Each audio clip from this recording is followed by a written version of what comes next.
Ambia wewe baba ambaye umeyafanya maisha yako kuwa ni maisha ya dhambi, Yesu anasema utubu. Yesu anasema uache dhambi, maana jehanamu ipo.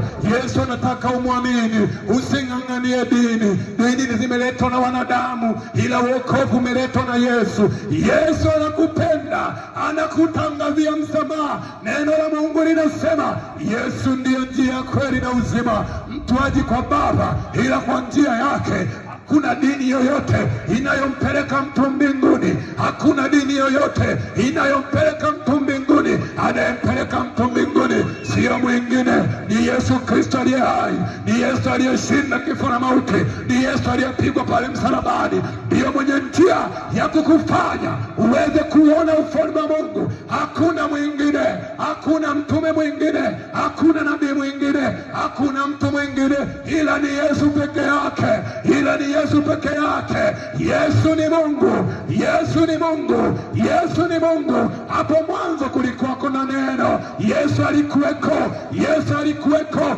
Yeye ni Mungu, hata sasa yuko hai.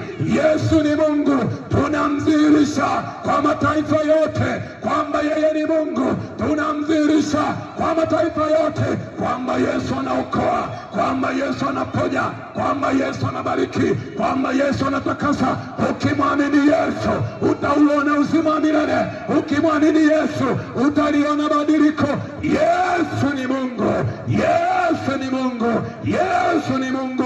Ukubali ukatae, ila Yesu ni Mungu. Ukubali ukatae, ila Yesu ni Mungu. Ukubali ukatae, ila Yesu ni Mungu. Bora uamue leo umkabidhi Yesu maisha yako. Bora uamue leo ukimbilie kwa Yesu. Haleluya, haleluya. Hizi ni habari njema tu, hizi ni habari njema tu, hizi ni habari njema tu. Kama unasikia zinakuuzi, nitakapomaliza uje nikuombee. Kama unasikia zinakukera, itakapofika mwishoni uje nikuombee. Au ukitaka hata sasa hivi njoo nikuombee, maana ndani yako kutakuwa na shida, maana ndani yako kutakuwa na pepo. Haiwezekani habari njema kama hizi unazipuzia na kuzipinga. Tumekuletea habari hizi njema ambazo sehemu yoyote hazipatikani. Habari hizi hazipatikani baa, habari hizi hazipatikani gesi, habari hizi hazipatikani uchochoroni, habari hizi hazipatikani magetoni, habari hizi hazipatikani sehemu mbaya. Habari hizi zinapatikana kwa wale ambao wameamua kujitoa, kwa wale ambao wameamua kumpokea Yesu.